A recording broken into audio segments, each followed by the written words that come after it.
It's Baba TV. Every time fire. It's Baba TV. Every time fire. It's Baba TV. Baba TV. Every time fire. Every time fire. It's Baba TV. It's Baba TV. Every time fire. Every time fire. Peace and blessings to the fam, every child, male, and woman. Reporting live from the land, coming with a plan. Black soldiers, unapologetically black with facts for ya. Bringing information you might want to stand closer. Exposure to knowledge, my addict scholars like Sankofa. Being specific, futuristic, special visits to metaphysics. As Red Pill spits it, black fisted, many different minds to teach. Each one teaches to reach many minds in the streets, raising chakras in your dimension of consciousness. Power presentations are stimulating confidence. Cause in wartime, the enemy wants your mind. Wants you to be small time and your greatest of all time. The truth of triumph, we debunking lies. So subscribe to Baba TV. Every time fire. Every time fire. It's Baba TV. Baba TV. It's Baba TV. Every time fire. Every time fire. Every time fire. It's Baba TV. Baba TV. It's Baba TV. Every time fire. Every time fire. Every time fire. Oh my goodness. Oh, come over here. Oh, this is a Harlem landmark right here, boy. Oh my. If I go a week and don't see him riding his bike up and down the streets, something's wrong in Harlem. Okay. Something's wrong in Harlem. Well, then guess what? If I see folks not knowing how to dress over here, there's something wrong. This is the legendary Dapper Dan. Dapper Dan. I mean, legendary. Well, you got first have to look at this brother. Look at this suit. Look at oh my God. Something told me to walk over here because I said, I think you called me. I said, but let me go check and see if I see him. Yeah. I said, let me go and see if I can. This brother here, man, is so important, so essential to Harlem, man. Thank you. You know what I mean? This is one of the Harlem pillars, man. Oh my God. This is a Harlem pillar right here, man. I was just talking to my wife about you today, man. I was just saying, I gotta go see him, man. Thank you. Well, man, always respect. You need me, let me know. Peace and black power, people. I am here on Baba TV, all time, every time fire, and we're gonna bring some more fire for you. Also shouting out Black News 102, House of Consciousness. It's all in the build. This is the last day of the Reverend Al Sharpton event. I hope to get down towards the tail end to get some really good networking in. It was well attended, very informative. I would even say heartfelt. It felt good to see so many of my brothers and sisters from different parts of the country coming together to deal with our issues and our agenda. And many have, castigated House of Consciousness a little bit for even attending because of their particular views of either Reverend Al Sharpton or his organization. But I'm a firm believer, and I'm of the thought process of if a discussion is being had about our people's improvement, progression, enhancement, and we are serious about doing that as a role, and in media, then we have to be inside that room as well to participate in those discussions and contribute towards them, especially if we feel we have a view and a voice that is not being normally heard in the normal discussion among black issues. And yes, and our views do lean towards what would be considered somewhat radical for those who are the middle line. And there is a plebiscite being floated, and there is the examination of our relationship here in America and the rights that we have and that are not properly enforced too often. So that discussion needs to be had from a perspective or from a grassroots perspective of people who are experiencing it. I love all my brothers and sisters at all levels, but you start living good enough and you start distancing yourself from the majority of the pain and discomfort that the black experience brings, you can find yourself not fully aligning yourself with some of the issues that are imprisoning our young men and our young women. A lot of the issues are causing them to get criminal records. A lot of issues related to their housing, whether they have a place to live, whether they are able to get health care. whether they are able to in any way deal with the many stresses that just basic living will put before them as a black person in this country. And I know black, okay, African American, I know Moor, I know even the label that we are often using to address ourselves can go back and forth. When I say black, I'm encompassing all of that. Black is the darkness within you that connects you to Africa. So that is my meaning. Not that we wasn't here first. We're collected to the whole globe. But Africa is clearly the birthplace of humanity, and we are the parent race of humanity. So when I say black, or when I say African, and then there's the Africanist theory, and we can just, some of this stuff can go on and on, but even get in the room to discuss that. You still need to be in the room when these things are being discussed. So I, for one, will always seek to be there. And I had a very, very good time down there, networking and building with other brothers and sisters of similar mindsets and even of slightly opposing mindsets. But I was able to get a deeper appreciation for what their mindset was. You know, that will never occur if we're not talking to each other. If we talk at each other or run with every rumor we hear about an organization or an individual, that soil is just too fertile for organizations, law enforcement agencies that are seeking for whatever reason to undermine the organization and upliftment of black folks. Brother, can you step in a little bit? There are folks behind you trying to get by. Yeah, thank you. And in that way, we can at least be able to discuss and contribute towards that end of bringing us better resources, bringing us a better resolve or a better plan. And often NAN, or the quote Civil Rights Act, gets knocked. Oh, y'all using antiquated methods. Y'all still marching. Marching ain't do nothing then. They gonna do nothing now. And some of the most vocal opponents of that ain't got too much of an alternative plan that they offer. And I do, in defense of the people who do march, I've never heard any of them say a march, a series of marches is going to solve everything. But all of these can be particular tools in a galvanized approach with people doing things on multiple levels to raise consciousness, to excite and stimulate people towards taking either political steps or taking more personal responsibility for their role in a community, whether that's keeping your building clean, the front of your stoop clean, whether that's joining a local tenant association, whether that's attending parents, teachers, associating meetings. All these things require our participation. And if you're not willing to participate and be in an organized group to move your agenda forward, then in actuality, you're not really conducting yourself in a mature enough way, because organization requires maturity.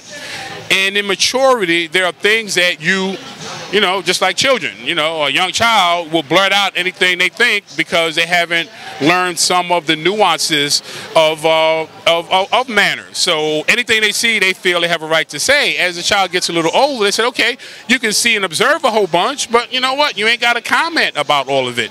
And then a level above that is when you do comment, you can comment in a tactful manner that is not offensive or hurtful if what you're observing is something that's opposing to you or even offensive to you. So sometimes as adults, especially in movements, we need to revisit those steps. So if you do see something in a group or in an individual who's a part of a group that you find whatever distasteful or you just are not, you can't get with, there's a way to deal with that, especially if we have issues around the seriousness of our existence here. So again, we were in the building. I had an opportunity to speak to some of the biggest names in. I'm hesitant to say black media because I think all media, and I know we do identify the black in, but you know these brothers and sisters I think are the baddest in the planet, black, white, and polka dot. And they had some very interesting comments for us. Had a moment to chat with Brother Ed Gordon, and he's got decades behind him of stellar work in media, incredible professional presentation, his versatility, and his depth. In the same category, the same breath, Brother Martin has to be given that same accord. And his work on One Cable, it's phenomenal. His flow, his interviewing. These guys, I know I've consciously, even subconsciously, picked up some of their flow and their technique when they're dealing with difficult questions. They have to ask for, and brother, we're taping right here. When they have to deal with questions related to a very sensitive matter with an artist or with an individual that they have in front of them. Van Jones was in the house, and he contributed greatly to my insight. Again, some of the giants in black media and in media in general were right in the house. So the message they all kind of said, guys, if y'all got something to say, say it. But I think the downside of that is a lot of us don't have a lot to say, but still choose to verbalize it and record it and to put it out for dissemination, which sometimes, you know, can be innocuous and doesn't do anything. But too often, these are needless uploads that stoke old angers, old pain, or just create an atmosphere of confusion rather than any brother or sister using this powerful vehicle we have now in our disposal, YouTube, and the ability to give our insights directly to a global audience. I think most would agree there are those that could utilize that tool more effectively if they would give that more thought. I did want to put another upload. That's why I was so glad that Baba was here, because I wanted to get some things up. I wanted to get some things up on public record. And in public record, I mean, I just wanted to state these things clearly. I don't want to come off as paranoid, but you know what? I read somewhere, if you paranoid, that don't mean they ain't out to get you. But really, all jokes aside, I do want to make some statements on public record, because as a community activist, that's one of the titles I feel I own, because I'm always bringing forth issues related to my people's human rights and their sojourn in different parts of this city, which I live, as well as different parts of the world. If an issue comes to me that I feel I can give light to, and giving light will somehow bring a positive resolution that much sooner, I will do that.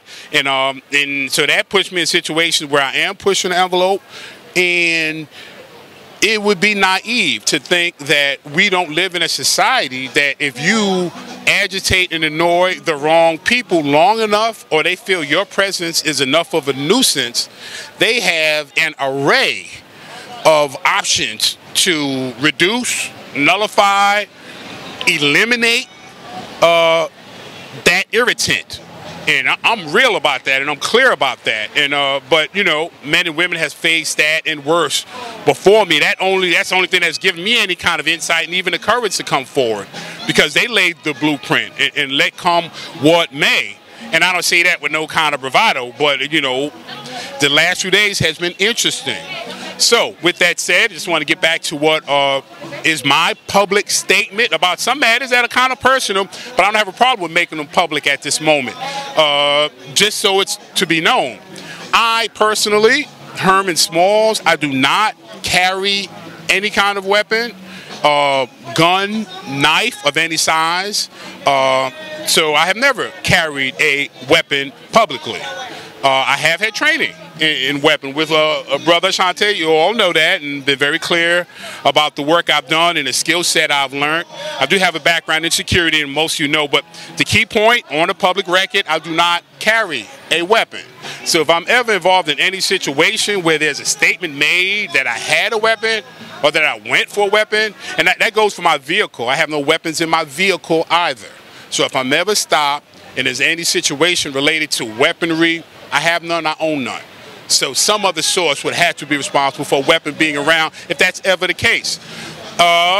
Most you know, I'm a health trainer, I'm a fitness trainer. I don't drink beyond maybe once a year or every other year or whatever. So I would classify that as not drinking. I don't take illicit drugs. You know, I don't do drugs.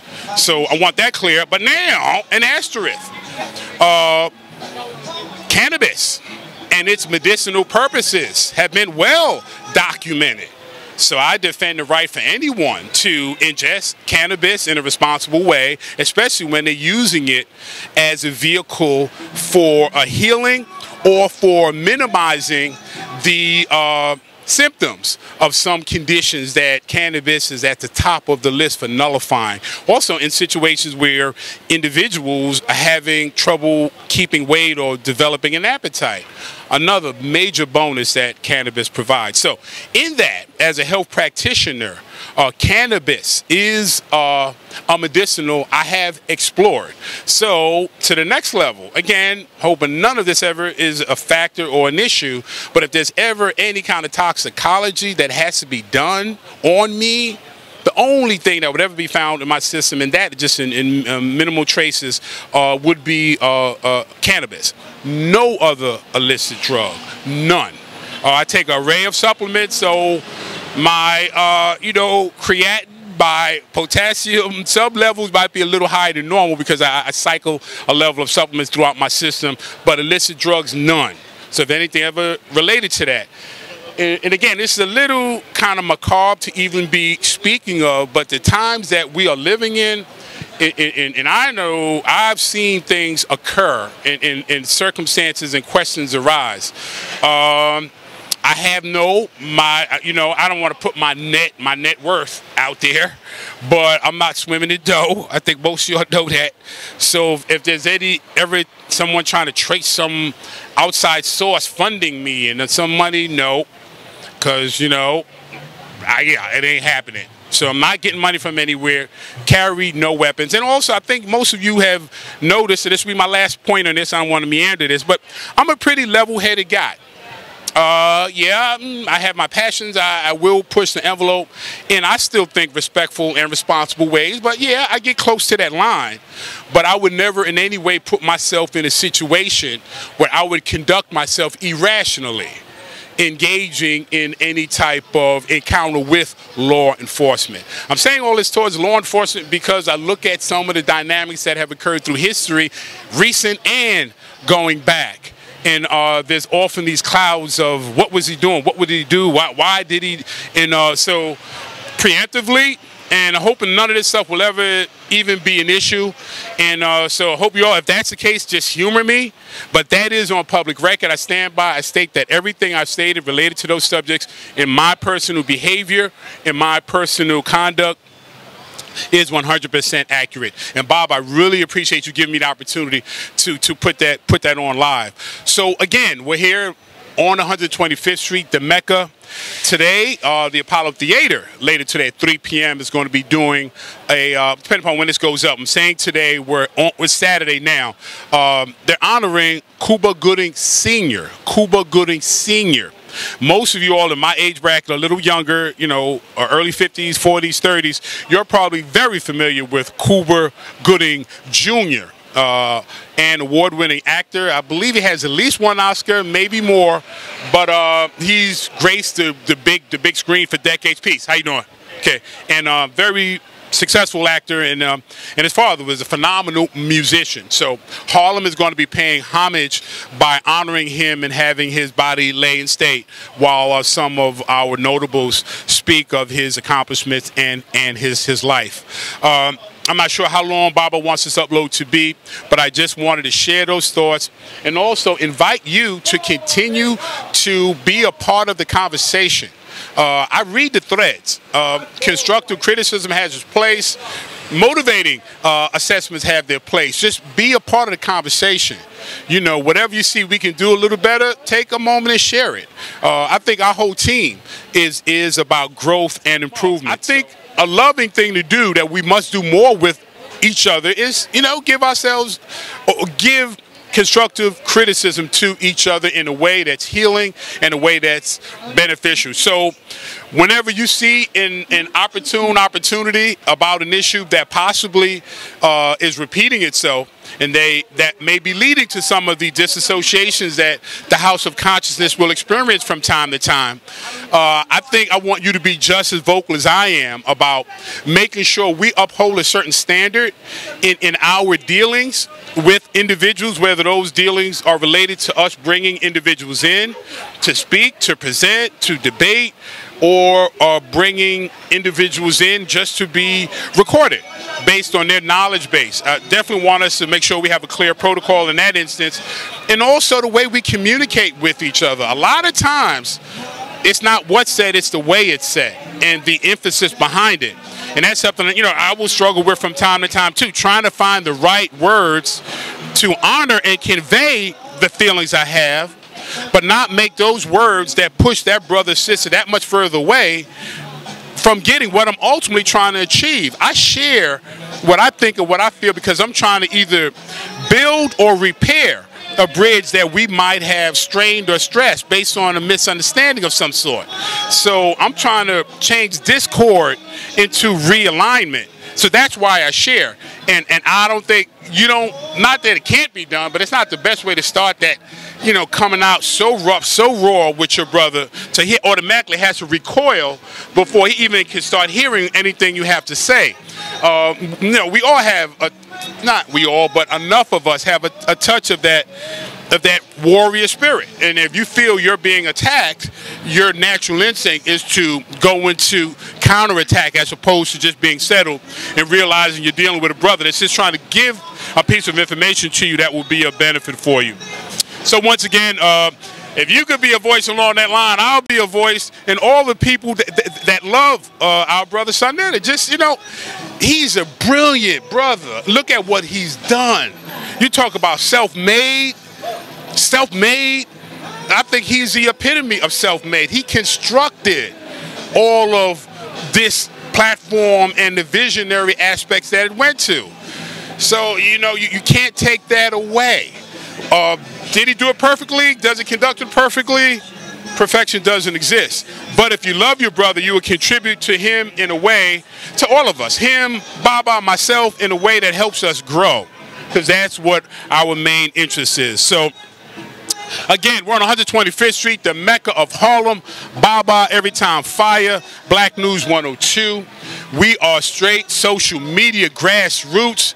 You come to us because you want to hear what your man on the street thinks, and you also want to hear some of our leading figures address the questions that mean a great deal to the people in the conscious community. Because we always will put your questions on the forefront with any opportunity. Any politician comes here for our vote. Any person who is a business owner here, any person that is conducting either business, coming for the leisurely wonderful things we have up in Harlem, the great restaurants, the theaters, not just Apollo. We got a lot of little underground theaters sprinkled throughout the community that are having different film shows coming up. And Baba, I'm gonna let you follow me over to my bike real quick. I got some flyers in there. And I forgot I wanted to mention a few things coming up. And things that I think is going to be worth your time and attention. For those, I'm just going to come over for a quick minute. I thought you were just going to bring the camera. Oops, sorry. Especially those of you in the New York area. One of the events is the World Tai Chi Qigong Day. World Tai Chi Qigong. Now, this is being held by a master Tai Chi teacher. This brother's name is Abdul Musawir. This brother has, I think, it's got to be approaching 50 years in, if not over 50 years, clearly over 40. He's one of our grand masters of highest esteem. And if you are in the New York area, this is his second Bronx World Tai Chi Qigong. It's Saturday, April 29th. And that falls today, 10 a.m. sharp is when it's going to kick off. So it has gotten started in Crotona Park. You still got time to get there. That was one of the events for today, Tai Chi Qigong, Abdul Musawir. The next event, or just activity, Fitness, Fuel, and Fire. Fitness, Fuel, and Fire. Again, to get your weapon skills up. Brother Shante. He's doing his continuous workshop, so this one is ongoing. You might even want to write down this information or even go to his website and find out more. That's fitnessfuelfire.com, www.fitnessfuelfire.com. And the last one I'm going to mention, probably one of the most important, this one is the People's Film Festival, May 31st to June 4th. People's Film Festival. And another community person, this sister, I know very well, over 20 years. The founder, her name is Veronica Kitt. Veronica Kitt. y'all need to remember that name. And I take nothing from, you know, the Tribeca deal and their film deal. And pieces, how you doing? And they are great, but the underground folks is coming up, and they're coming up fast, and Veronica Kit is leading the way. So again, if you are interested in seeing some cutting-edge films about our issues, our situations, by us, for us, with us as the main theme, come to the People's Film Festival May 31st to June 4th, 2017 in Harlem, New York. And if you want to get more details, they are providing that. Go to www.thepeoplesfilmfestival.com. That's www.thepeoplesfilmfestival.com. So those are my public service announcements. And once again, I hope the words I shared earlier will be documented in the public record, and continue to exchange your thoughts, your ideas with Black News 102, with Baba TV. Don't let the sign on the door stop you from entering. If you close enough to that door to hear a conversation going on that is dealing with our issues. Anytime our issues are being discussed, you must be willing to put that foot forward, turn that knob, open that door, and if your people are gathered there with true intent, how could you not be a part of that conversation? So that was the impetus behind us going down to NAN, the National Action Network's conference held by the Reverend Al Sharpton. His show is tomorrow. Again, this is Saturday. If this uploads on Sunday, it would have passed. I'm hoping to have an opportunity to call in and even maybe finish a conversation we didn't get a chance to when I spoke with him. And that was related to Mumia Abu Jamal. And I had said, why was it one of the main issues that our honorable brother, Barack Obama, getting done? Why couldn't that be a done deal? And he could have did it the last day, 5 minutes before midnight. You know, I get that he didn't want to appear too radical or too black-leaning, even though everyone else of a particular ethnic group, when they get into power, their group gets enhanced in a lot of major ways related to business, related to health, related to finance, related to property. There's so many things that improve when you see a member of a group. We're going to get a textbook example right now. For the first time, the congressional seat held by Rangel for over 4 decades and held over 3 decades by Adam Clayton Powell Jr. prior to him. So that's a collective over 70 years of black leadership is now going to change hands. And it's going to have the first Dominican congressman of Harlem. Now, the Dominican Republic stronghold borders right at the upper portion of Harlem. It begins in a section called Washington Heights. Any of you who are from New York that either bike through there, walk through there, drive through there, they have an array of stores. All of the businesses are Dominican run. You can get everything from soup to nuts in their community being sold to them by their people. That's what the people are supposed to do when they come to a particular community. Unlike in Harlem, and there are issues related to how that took place, but it's a difficulty to find a successful black business running here. So again, they already got a stronghold. Now they've just successfully elected one of their group to what is one of the highest offices here locally, congressman. Now let's see what happens. Now let's see, will the Dominican public have to picket and protest and put fire under their leaders' feet to get him to address his own people's issues, like so often we are put in a position to do. And I'm not saying any names to cast castigation on anyone, but I think the David Dinkins administration was textbook. David Dinkins, brilliant man. These are all brilliant men. Barack Obama, a brilliant man. I'm not questioning their brilliance, their intelligence, or their worthiness for holding those offices. What I do question is, in our instance, too often we are so willing to bargain off the different things that innately a people should do for their people when they have those resources. You know, we're so busy trying to not look so too black, not look too pro-black, till by the time that office is over, no real impact beyond, in many instances, a little click, and we got to stop rolling with the click, because we ain't a people of clicks. We are a people that there's an underclass that is hurting and suffering. So you can't put yourself in any position of leadership and not consider what their needs are. So again, either people will see that and feel that yeah, he looks like me, but he ain't representing me. So when re-elections come up, often the people are not motivated. They're not stimulated to go out and support that candidate, that black candidate that unfortunately too many got the impression that he really wasn't ride or die for us. Now, in an instance like David Dinkins, what do we get after? We got a worse nightmare. And that apathy and that maybe righteous or non-righteous, whatever the feeling was, in that inactivity, we left the door open for someone who came in and really turned the tables and created a negative atmosphere that it took us nearly a decade to just get our legs back under us. So that's not the way to do it. So it goes both ways. As leaders, when you get into power, do as much as you can, everybody else does, for their people.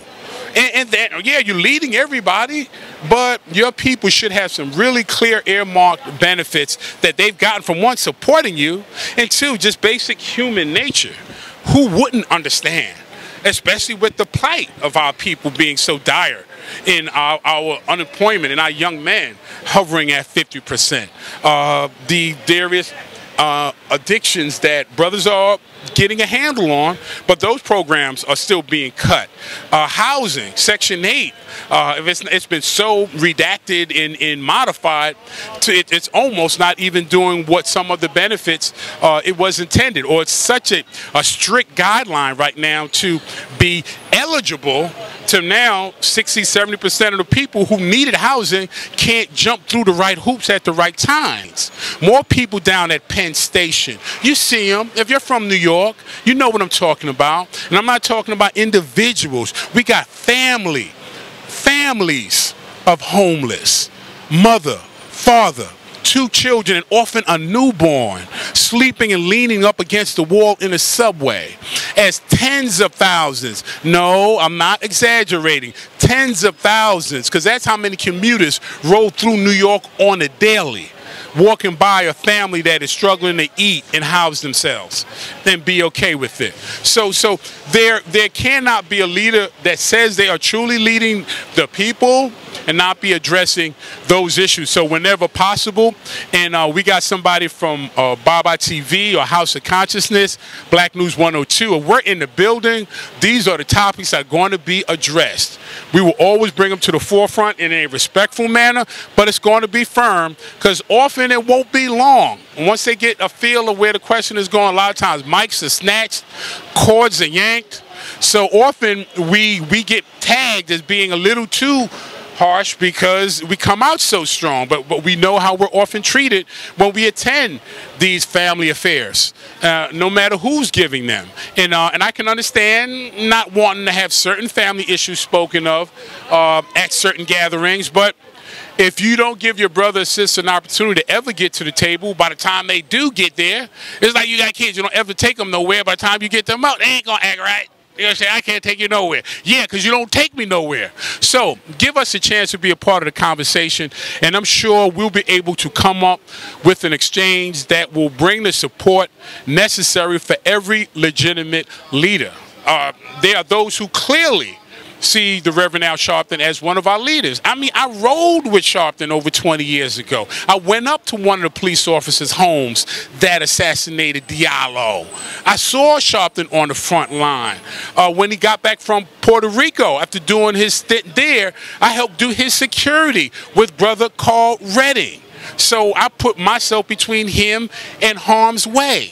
So there's no question as to whether I was feeling his authentic move and his ability to galvanize and put skin in the game.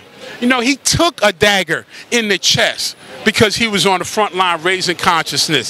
So yeah, I was there for that, the early version of Reverend Al Sharpton. Now, okay, he has become an empire unto himself to a certain degree. Now, should he be faulted for being a shrewd business person and having garnered a television career, and just, I'm sure he's probably pulling down pretty notable speaking engagements, and you know, I don't know the aspect of his finance, but I think he's doing pretty well for himself, and I don't think he should be condemned for that.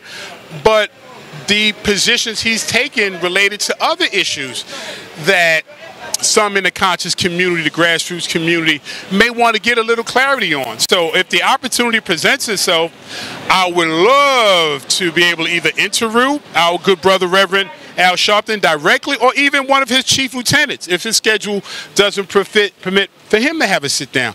But if someone from that organization can reach out to us at the conscious community, or at Black News 10, or at Black News 102, we'll make that happen, and in due haste. So once again, Black News 102, Baba TV. This is your brother Herman Smalls. Continue to tune in. We need your subscription. Continue to support us. Peace.